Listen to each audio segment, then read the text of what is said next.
بسم اللہ الرحمن الرحیم۔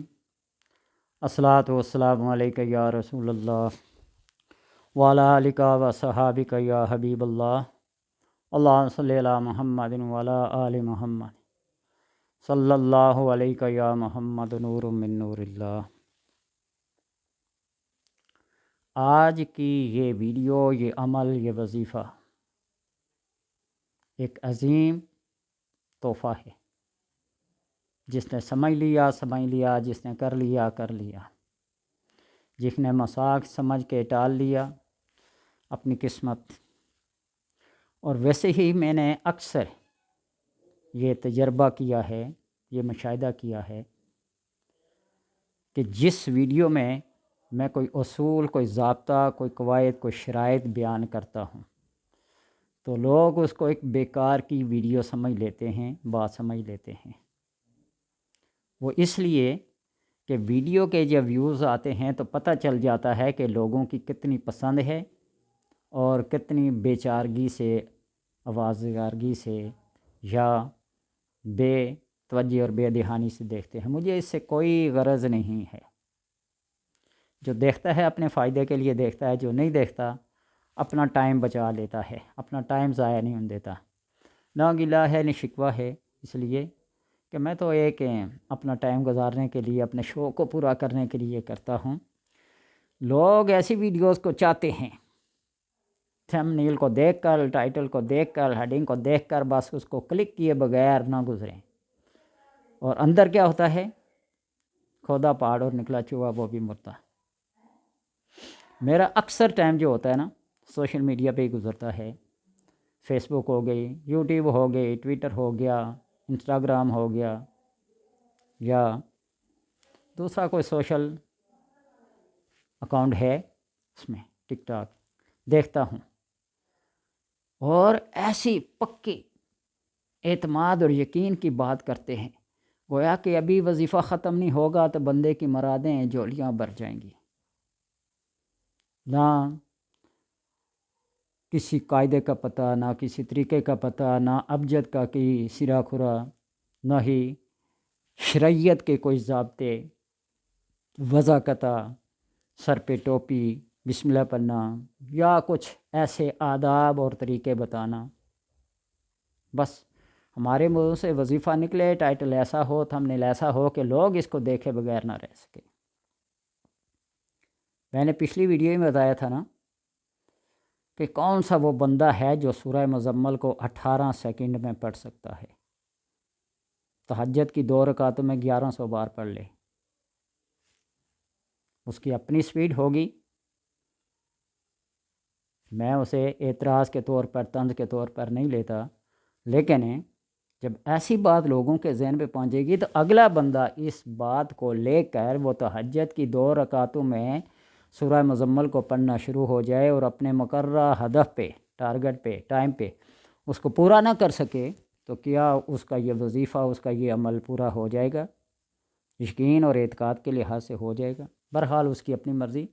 میں صرف لوگوں کو سمجھانے کی بات کرتا ہوں کہ آپ دیکھیں، جس ویڈیو میں قاعدے، کلیے، شرائط، ضوابط بیان کیے جاتے ہیں نا، آپ اس کو دیکھیں اور پھر کسی وظیفے عمل کو شروع کریں۔ ثواب کی خاطر دن رات 24 گھنٹے پڑھتے رہیں، لیکن کسی خاص مقصد کے لیے جب پڑھنا ہوتا ہے نا تو اس کے کچھ آداب، کچھ شرائط، کچھ قواعد، کچھ ضوابط ہوتے ہیں۔ لوگوں کو ترک جمالی اور ترک جلالی کا ہی نہیں پتہ، وہ کیا وظیفہ کریں گے؟ کوئی چیز لکھ کر انہیں بتائی جائے، پوچھتے ہیں جی اس کو کیا کرنا ہے، کیسے کرنا ہے؟ پھر وہ بندہ کیا پہلی دفعہ دروازے پہ دستک ہو تو کوئی بندہ فالتو ہی بیٹھا ہوگا دروازے کے قریب جو پہلی دستک پہ کھول دے تو ایک علیحدہ بات ہے، لیکن جو مہذب حفاظت میں رہتے ہیں، آداب جانتے ہیں دستک دینے کے، وہ دیکھتے ہیں کہ پہلی دستک پہ دروازہ کھولا جائے، دوسری پہ کھولا جائے، تیسری پہ کھولا جائے۔ تو بہرحال ہر ایک کا اپنا نظریہ، سوچ۔ آج کا وظیفہ جو ہے انتہائی اہم ہے۔ ترک جلالی اور جمالی بہت ضروری ہے۔ ترک جلالی میں ہر قسم کا گوشت، مچھلی وغیرہ، لہسن، پیاز، سلاد جو بھی ہے کھانا منع ہے۔ ہاں، لوکی ابال کے اس کا سالن بنا کے وہ بھی تڑکے مرچوں کے بغیر کھا سکتا ہے تو کھائے، نہیں تو بنے چنے کھائے جب تک عمل پورا نہیں ہوتا۔ عمل یہ ہے کہ پرہیز کے ساتھ ایک شیشہ اتنے سائز کا ہو کہ سینے سے لے کر سر تک اس کے اندر وہ دیکھ سکے، سامنے رکھے، دیوار کے ساتھ لگا لے، کسی چیز کے اوپر رکھ لے، لیکن نظر اس پہ ٹکا کے نئے چاند کے نکلنے سے آتی نوچندی جمعرات کو وہ آیت کریمہ، کون سی آیت؟ جو آیت الکرسی کے بعد ہے، لا اکرہ فی الدین قد تبین الرشد من الغی، لا اکرہ فی الدین قد تبین الرشد من الغی۔ اس آیت کو شیشے کے اوپر نظر ٹکا کے 313 بار پڑھے، 313 بار، اور اتنے عرصے تک پڑھے کہ شیشے میں شکل کا نظر آنا بند ہو جائے، یعنی شیشے میں وہ اپنی شکل کو، اپنی صورت کو، اپنے چہرے کو دیکھ نہ سکے۔ یہ اس کی اپنی روحانیت کی پاور ہوگی، اپنی توجہ، ارتکاز اور یکسوئی ہوگی کہ وہ پہلے مہینے میں ہی کامیاب ہو جائے تو اس کی مرضی، دوسرے مہینے میں ہوتا ہے، تیسرے میں ہوتا ہے، لگاتار مسلسل اس وقت تک پڑھنا ہے جب تک کہ اپنا چہرہ شیشے میں نظر آنا بند ہو جائے۔ جب چہرہ شیشے میں نظر نہیں آئے گا، یہ سمجھے کہ کائنات کا پورے کا پورا خزانہ میری مٹھی میں ہے، میرے ہاتھ میں ہے۔ اس شیشے کو محفوظ رکھ لے، جب بھی کوئی سائل، کوئی پریشانی، کوئی حاجت، کوئی ایسی بات جو سمجھ سے بالا تر ہو، رائے لینے کے لیے، مشورہ لینے کے لیے اس شیشے کو نکالے، پڑھے، دم کرے، ایک بار صرف لا اکراہ فی الدین، شیشے پر دم کرے، بس اپنے سوالات کے جوابات دیکھتا جائے، اس کو مانے یا نہ مانے۔ لیکن طلسمات کی کتابوں میں یہ لکھا ہے کہ فرعون کے پاس بھی 7 طلسم تھے جن کی وجہ سے وہ حکمرانی کرتا تھا۔ ایک شیشہ اس نے بنا کر اپنے چھت پہ لگایا ہوا تھا، جس طرح سٹریٹ لائٹ لگی ہوتی ہے نا، ایسا جب بھی کوئی اسے مشکل امور میں رائے اور مشورہ لینے ہو، اپنی مملکت کے حالات اور واقعات کو دیکھنا ہو، جاتا اس شیشے کے اندر سب دیکھتا، اور جہاں جہاں بھی کوئی واقعہ رونما ہوا ہو وہ سب کو بتا دیتا، اور لوگ اس کی بات کو مان لیتے۔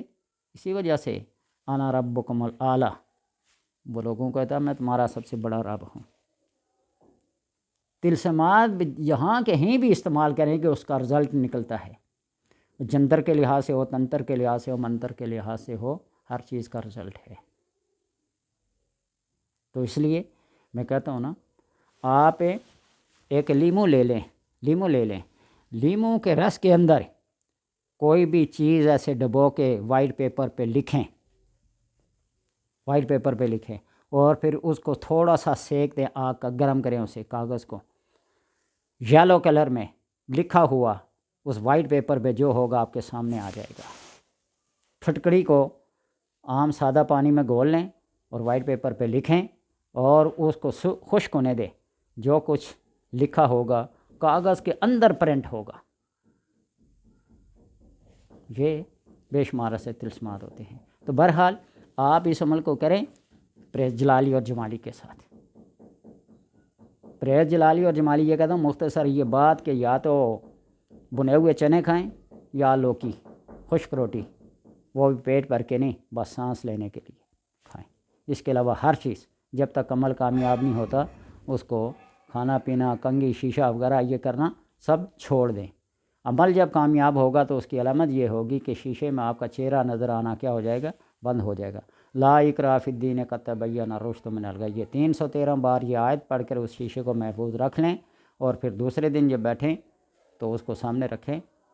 لباس، جگہ کی خاص پابندی ہے، جس نے کر لیا بس یہ سمجھے کہ معلومات کا خزانہ اس کے ہاتھ آ گیا، جو بات، جو خبر اسے لینی ہوگی اس شیشے کے اندر سے اسے ملے گی۔